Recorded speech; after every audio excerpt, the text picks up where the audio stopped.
bandwidth speeds, line speeds, becomes zero, because at the point where you have no applications and services that you can achieve at a higher speed than the one you're using at the moment, that additional speed has no value to you. And so, but if the cost of provisioning those very high speeds is 5 or 6 times what it otherwise would be, but there's no additional value to it for you, and it's going to take a lot longer, then you've got to ask yourself, should you be doing it? So, you see, this is the whole debate has been really poisoned or corrupted by this very ill-informed focus on one particular technology. The goal should be on what do we want to get out of this. We want to get very fast broadband, we want to get it sooner, cheaper and more affordably, and that's what our approach will deliver. You've been quite critical of Mike Quigley and his term as CEO of NBN Co. You say he doesn't have the right experience, but your rumoured proposed replacement is Ziggy Switkowski. He's a nuclear scientist who was dumped by the Telstra board 5 years into his term. Is he the right man to head up the NBN? Well, I don't want to comment on particular individuals, but Ziggy Switkowski, in the course of a very distinguished business career, has run 2 large telcos. In fact, the 2 largest telcos in Australia, both Optus and Telstra. So he's a very capable, extremely capable businessman. The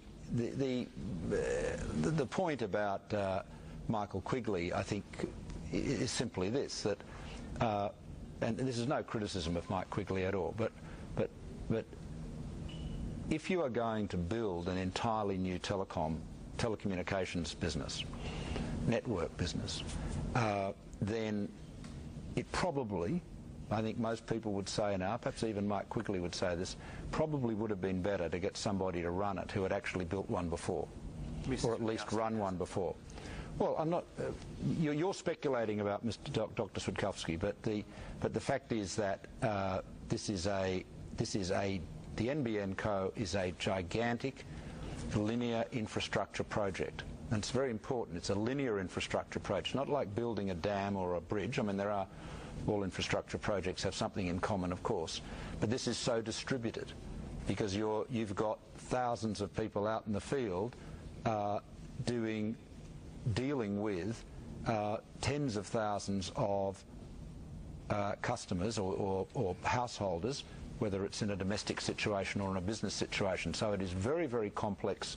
It's a very complex project and a pretty specialised experience. And, you know, the company's obviously had a lot of difficulties in execution. Lastly, Tony Abbott called you virtually the inventor of the internet here. Yeah, that was a joke, of course. That was a joke, was it? You didn't. Well, I didn't. You looked so sharp. I thought you would have worked it out. Straight down.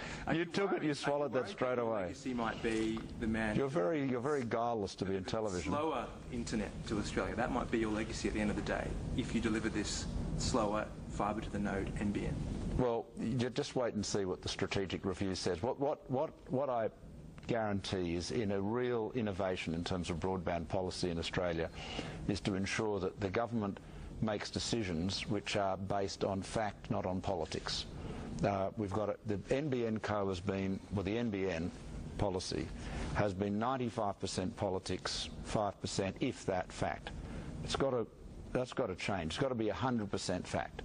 And we've got to make sure that everyone understands how the internet works, what line speeds do, what the marginal utility of different rates of bandwidth, different types of bandwidth are. We've got to understand that, because we're talking about investing tens of billions of dollars, possibly over $100 billion if you continued with Labor's policy. And, you know, it's cold comfort to say to someone, don't worry, we're going to bring you fibre to the home, but you're going to have to wait 20 years. I mean, or even 10 years. I mean, that is an eon in the world of the internet. So, people may not necessarily agree with all the decisions we'll take. I'm sure they won't all agree. But what we'll do is we will treat the Australian people with the respect that they deserve by making sure that all of the facts about this project and the available technologies and the trade-offs cost benefits associated with different choices are made very transparent. Malcolm Turnbull there with our own Nigel Frater. Still ahead on trading day.